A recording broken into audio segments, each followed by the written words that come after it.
जय मसीह की दोस्तों, मेरा नाम है पीटर मसीह और मैं फिर वापस आ चुका हूँ एक और वीडियो लेके, जो कि है सेल्फिशनेस और बोस्टिंग के ऊपर। दोस्तों, आपने जैसा कि देखा था हमारा जो इससे पहले आपने जो हमारा वीडियो देखा था वो भी इसी के ऊपर था। तो ये हमारा पार्ट 1 वीडियो है। दोस्तों, हम आपको बताना चाहेंगे कि हमारे साथ फिर से हमने आमंत्रित करा है पास्टर रुपेश को। तो चलिए चलते हैं हम अपनी वीडियो की तरफ और जानते हैं प्रश्न बाइबल से। तो चलिए चलते हैं अपने प्रश्नों की ओर और जानते हैं पास्टर रुपेश से। पास्टर, हमारा पहला प्रश्न है कि यीशु मसीह के आगमन में इतनी देरी क्यों हो रही है? आइए हम लोग अपने प्रश्नों के उत्तर जानने से पहले एक छोटी सी प्रार्थना करते हैं। पिता परमेश्वर, हम धन्यवाद देते हैं आज के इस दिन के लिए जो आपने हमें दिया है। पिता, हम चाहते हैं जो भी प्रश्न उत्तर आज इस कार्यक्रम के माध्यम से डिस्कस किए जाएं, उसमें आप हमारी सहायता मदद करें। पवित्र शास्त्र हमें सहायता करें ताकि पवित्र शास्त्र के अनुसार हर एक प्रश्नों के उत्तर दिए जा सके। इस कार्यक्रम को देखने वाले जितने भी दर्शक हैं उनको भी आपके हाथों में सौंपते हैं, और जो प्रश्न आए पिता, हम चाहते हैं कि वो आपके माध्यम से लोगों तक पहुंच सके। इस विनती को हमारे उद्धारकर्ता प्रभु यीशु मसीह के नाम से मांगते हैं, आमीन। तो आपका प्रश्न है, यीशु मसीह का दूसरा आगमन इतना लेट क्यों हो रहा है? वाकई में बहुत सारी बातें इसमें पाई जाती हैं पवित्र शास्त्र से, लेकिन हम एक वचन को देखेंगे जो कि पाया जाता है फिलिपियों की पुस्तक और उसका 2 अध्याय और उसका पहला और दूसरा पद। पढ़िए, फिलिपियों की पुस्तक उसका 2 अध्याय पहला और दूसरा पद।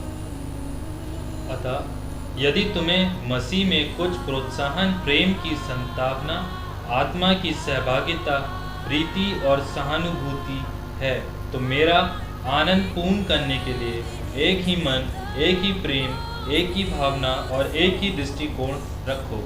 जी हाँ, तो पवित्र शास्त्र हमको पौलुस की पत्री के माध्यम से ये बताता है कि जब यीशु मसीह का आगमन में आने में देरी क्यों हो रही है, उसका रीज़न ये है, जैसा कि आपने पढ़ा, कि मेरा आनंद पूरा करो और एक मन रहो। तो मेरा सवाल है, क्या एक परिवार में जितने भी लोग हैं सारे एक मन के हैं? क्या उनका मन एक है? मुझे तो नहीं लगता ऐसा है, और यही एक रीज़न है जिसके कारण प्रभु यीशु मसीह का आगमन जल्दी नहीं हो पा रहा है। आज परिवारों में एक मन होते तो लड़ाई झगड़ा नहीं होते। अगर एक मन होते तो उनके साथ में बैठ के प्रार्थना करते, साथ में बैठ के हर एक बात को डिस्कस करते। और दूसरी बात जो इसमें लिखी हुई है वो ये कि एक मन रहो और एक ही प्रेम, एक ही चित्त और एक ही मनसा रखो। मनसा हमारी अलग अलग है। एक मनसा का मतलब है मन, हमारा एक मन होना। हम एक दूसरे के प्रति एक भाव में रहें, एक मन रहें, और यही चीज़ की कमी हमारे जीवन में पाई जा रही है। और जैसे ही ये चीज़ पूरी हो जाएगी, परिवार एक हो जाएगा, समुदाय एक हो जाएगा, कोई लड़ाई झगड़ा नहीं रहेगा, कोई आपस में प्रेम में फूट नहीं पड़ेगी, और भ्रष्टाचार नहीं होगा, व्यभिचार नहीं होगा, कोई बुरी चीज़ नहीं होगी, सारे लोग एक समान रहेंगे परिवार में, तो यीशु मसीह का आगमन हो सकता है, हो जाएगा। लेकिन अगर इसमें कमी पाई जाती है तो शायद मेरे ख्याल से यही एक आंसर इसका निकल के आता है कि यीशु मसीह दोबारा नहीं आ रहा है।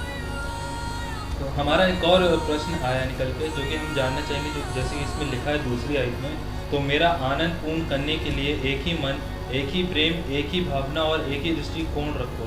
हम लोग जानना चाहते हैं कि ऐसे कौन से लोग होते हैं जो इन सब चीज़ों पर नहीं चलते हैं? ये सवाल इसी में से निकल के आया है, तो आंसर भी हम इसी में से देखेंगे कि ऐसे कौन से लोग हैं जो इस पर नहीं चलते हैं। तो सीधी सी बात है, जो परमेश्वर से भय नहीं खाते हैं, जो परमेश्वर की बातों को एक कान से सुन के दूसरे कान से निकालते हैं, वे इन सब बातों पे नहीं चलते हैं।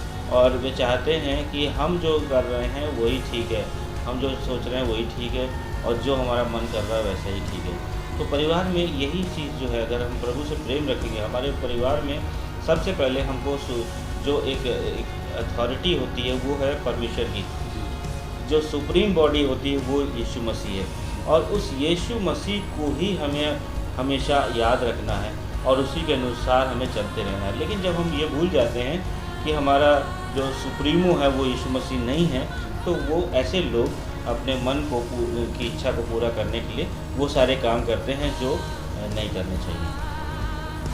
तो चलिए हम चलते हैं अपने दूसरे प्रश्न की ओर, जो कि है हमें अपने विश्वासी होने के नाते हमारे क्या कर्तव्य होने चाहिए। जी हाँ, पवित्र शास्त्र में से देखते हैं फिलिपियों की पुस्तक उसका 2 अध्याय और उसके 3 और 4 पद को पढ़ेंगे। स्वार्थ और मिथ्याभिमान से कोई काम न करो, परंतु नम्रता पूर्वक अपनी अपेक्षा दूसरों को उत्तम समझो। तुम में से प्रत्येक अपना ही नहीं परंतु दूसरों के हित का भी ध्यान रखो। जी हाँ, तो एक विश्वासी होने के नाते being a believer what is our responsibility, तो वो रिस्पॉन्सिबिलिटी, वो दायित्व क्या है कि हम अपनी ही हित की बात ना सोचें, हम अपनी ही बात को ना रखें, हम अपने स्वार्थ को ही जाहिर ना करें, बल्कि हम दूसरों की मदद करें, दूसरों की सहायता करें, क्योंकि यही हमारा कर्तव्य है एक विश्वासी के नाते। और एक बात और भी मैं इसमें जोड़ना चाहूँगा, ना ही हम विश्वासियों के प्रति बल्कि अविश्वासियों के प्रति भी ऐसा ही कर्तव्य रखें, ऐसे ही भावना रखें, क्योंकि हम परमेश्वर ने उनको भी अपनी समानता स्वरूप में रचा है, उनको भी अपने ही समानता में बनाया है। तो हम ये ना भूलें कि अगर वो गैर विश्वासी हैं तो वो हमारे भाई बहन नहीं हैं, बल्कि हमें उनकी भी सहायता और मदद करनी चाहिए, क्योंकि यीशु मसीह खुद बोलता है, वचन कहता है कि यदि तुम्हें कोई 1 मील ले जाए तो तुम उसका 2 मील तक साथ दो, और तुम्हारा अगर कुर्ता मांगे तो उसे रखा भी दे दो। तो इस तरीके से हमारी जो रिस्पॉन्सिबिलिटी बनती है, जो एक विश्वासी का दायित्व बनता है, वो यही है कि हम दूसरों की सहायता और मदद करते रहते हैं। तो चलिए चलते अपने तीसरे प्रश्न की ओर, जो कि है परमेश्वर का न्याय किन लोगों पर आएगा। परमेश्वर का न्याय, आइए वचन में जाएं और रोमियो की पुस्तक उसका 2 अध्याय और उसका 8 पद को पढ़ेंगे, 1 पद ही पढ़ेंगे कि परमेश्वर का न्याय कैसे लोगों पर आ सकता है। परंतु जो स्वार्थ में अभिलाषाओं के वश में है और सत्य को नहीं जानता और मानता वरन अधर्म को मानते हैं, उन पर प्रकोप और क्रोध पड़ेगा। जी हाँ, प्रकोप और कोप ही जो है वो परमेश्वर का न्याय है। और कैसे लोगों पर पड़ेगा? जो अपने मन की चलते हैं, जो विवादी हैं, यानी हमारे पवित्र शास्त्र बताता है कि जो हमेशा हर बात पे विवाद करते हैं, नहीं ये नहीं सही है, ये नहीं ठीक है, वो नहीं। देखिए, एक विवाद होता है, एक अगर हम जानने की इच्छा रखते हैं, तो अगर हम जानने की इच्छा के अनुसार अगर विवाद कर रहे हैं तो बहुत अच्छा है। लेकिन अगर हम परखने की इच्छा से विवाद करते हैं तो परखने वाला कौन है? शैतान। तो इस तरीके से वो विवादी है और वो परमेश्वर के न्याय का भागीदारी होगा। और लिखा हुआ है कि उसका वो सत्य को नहीं जानते वरन अधर्म के मानते हैं, उन पर क्रोध और बढ़ेगा। तो जो सत्य कौन है? यीशु मसीह। और यदि हम यीशु मसीह को नहीं जानते, वो व्यक्ति यीशु मसीह को नहीं जानते हैं और जानबूझकर ऐसे कार्यों को कर रहे हैं जिसके अनुसार परमेश्वर को परिणाम देगा, तो न्याय ऐसे लोगों पर आएगा। कहने का अर्थ ये है कि हम चाहे उनको कितना भी सिखा दें, समझा दें, परंतु अगर वे नहीं समझ रहे हैं और बात में विवाद कर रहे हैं, तो हमें उनको छोड़ देना चाहिए परमेश्वर के ऊपर। प्रभु जैसा चाहे ऐसे लोगों के साथ करे, लेकिन उनको सावधान रहना चाहिए, क्योंकि वचन बता रहा है कि ऐसे लोगों पर परमेश्वर का न्याय आ पड़ सकता है। तो चलिए चलते हैं अपने चौथे प्रश्न की ओर, जो कि है विश्वासी होने के नाते हमारे दूसरों के प्रति क्या कर्तव्य होने चाहिए। जी हाँ, अगर हम विश्वासी हैं, अपने आप को विश्वासी कहलाते हैं, तो आइए देखें वचन इस विषय पर क्या बात करता है। रोमियो की पुस्तक उसका 15 अध्याय और उसका 1 और 2 पद पढ़ेंगे। हम बलवानों को चाहिए कि निर्बलों की निर्बलताओं को सहें, ना कि अपने आप को प्रसन्न करें। हम में से प्रत्येक अपने पड़ोसी को प्रसन्न करे कि उसकी भलाई और उन्नति हो।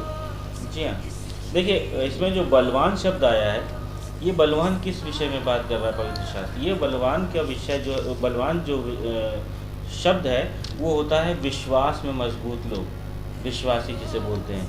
अगर हम और आप विश्वासी हैं, तो जो निर्बल लोग हैं, जो विश्वास में कमज़ोर हैं, तो उनको हमें डाउन नहीं करना है, हमको उनको और उनके साथ बढ़कर विश्वास में उनको और बढ़ाने की कोशिश करनी है, उनकी सहायता करनी, मदद करनी, उनको नीचा नहीं दिखाना। सही कहा आपने।